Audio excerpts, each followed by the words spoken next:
Saudações amantes da psicologia. Meu nome é Vitor Jacob e esse é o Psi, tudo sobre psicologia e saúde mental.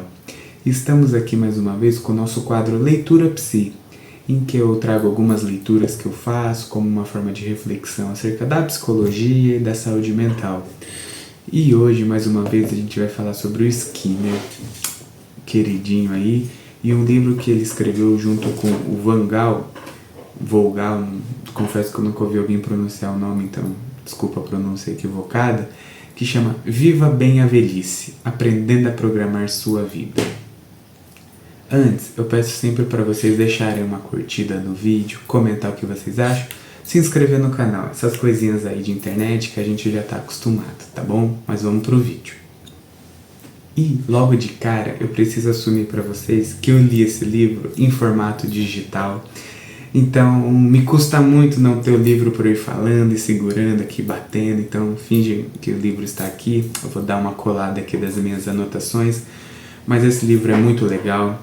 Eu confesso que eu adorei ler esse livro e eu já vou começar a dar a minha percepção aqui para vocês. Como eu sempre falo sobre a capa, é uma capa clássica aí, tem muitos detalhes, tem uma questão ainda bem galinha, representando talvez a velhice, essa foi uma interpretação, o nome dos autores e o título de uma maneira bem breve. E como eu sempre faço para vocês, eu vou ler a parte traseira aqui do livro, o blurb, para vocês terem uma noção também. Vou pegar minha colinha digital. Um dos mais notáveis psicólogos do século XX expõe, em linguagem saborosa, agradável e bem-humorada, o que aprendeu e ainda está aprendendo a partir de sua própria experiência, sobre como os idosos podem administrar sua vida, sem dependerem dos outros. Mostra como os mais velhos podem se adaptar às limitações e realidades próprias da terceira idade, criando para si mesmos um ambiente estimulante e adequado. E eu acho que esse blurb traduz muito bem o que foi esse livro, o que foi ler esse livro, porque quando a gente começa a pesquisar sobre Skinner, eu fico muito feliz, assim, Skinner é um autor que me dá gosto de ler as coisas, e primeiro que por essa linguagem acessível, às vezes fala, ufa, finalmente eu vou ler um livro mais fluido, né? Mas como ele traz de uma maneira acessível, e ele foi uma pessoa que até o fim da vida dele, literalmente, ele estava produzindo em congressos, em palestras, em artigos. Psychologists, following the philosophers, have looked inside themselves for explanations of their behavior. They have felt their feelings and observed their states of mind and mental processes through introspection.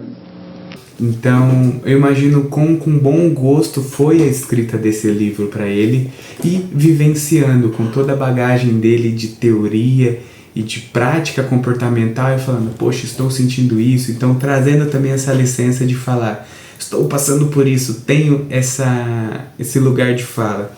Então eu achei simplesmente fantástico.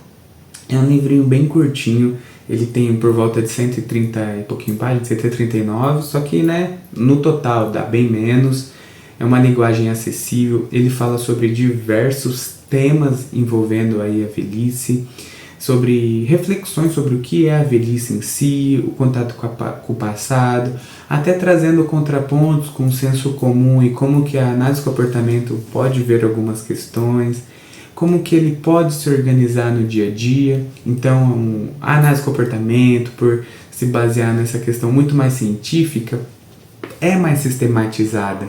Então, eu imagino que uma pessoa, na época que o Skinner escreveu esse livro, que estava passando pela velhice, pode ser mais complicado, porque aprendeu coisas, talvez num momento mais tarde, que não consegue generalizar para outras. Mas eu imagino que para o Skinner ou para outras pessoas, por exemplo, nós, quando nós fomos envelhecer numa terceira idade, vai ser mais tranquilo se a gente conseguir seguindo todos esses passos.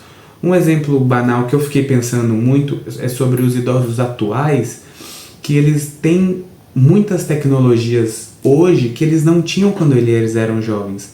Então Skinner traz muitas coisas, por exemplo, para você ter alarme para as coisas, você tinha que ter um rádio relógio, ou um alarmezinho, aqueles relógios, literalmente, que você coloca o alarme. Anotações na beirada da cama para quando você tiver ideias e acabar esquecendo, ou em conversas, diversas coisas que na minha cabeça eu ia lendo e eu pensava, um celular basta. Até recursos audiovisuais no celular para conseguir ler. Tem muita gente que às vezes vai em ambientes que não consegue ler alguma coisa na parede, acaba tirando foto e amplia. Então seria muito legal uma versão desse livro 2025 com as questões dos recursos e como nós, jovens, adultos dessa geração, já temos contato com o celular. Não sei para onde a tecnologia vai quando eu tiver meus 80 anos, que eu espero estar vivo até lá, mas como que a gente pode se aproveitar muito mais. E não estou falando nem dos avanços científicos no sentido de medicina para viver mais, mas como viver mais confortável, com tanto de informações que nós temos a respeito. Então, gerou muito essa autorreflexão também de como que eu quero programar, porque o título do livro é Viva Bem a Velhice, Aprendendo a Programar Sua Vida. Então, de certa forma é isso, tem muita coisa que a gente não vai poder controlar muito bem. Mas vamos pensar que ele escreveu com 80 e poucos anos esse livro, se eu não me engano. O que uma pessoa hoje de 30, de 40 já pode ir pensando, até de refletir, poxa, eu nunca pensei no meu futuro, às vezes guardar dinheiro, às vezes se preparar fisicamente, entender quais podem ser as possíveis limitações, como eu posso trabalhar isso e ir entendendo esses processos. Então, assim, eu achei um livro fantástico. Skinner, ele era foda, né? Vamos falar a verdade, ele tá de parabéns sempre, mas eu achei um livro muito gostosinho de ler. E, além disso, não só por uma questão pessoal, eu acho que esse livro é válido, mas também eu acho que quando a gente vai trabalhar com uma intervenção, talvez com um público mais idoso, porque eu acho que quando a gente aprende com a vivência dos outros, a gente pode não ter vivido aquilo e tem coisas que a gente talvez nunca vá conseguir viver.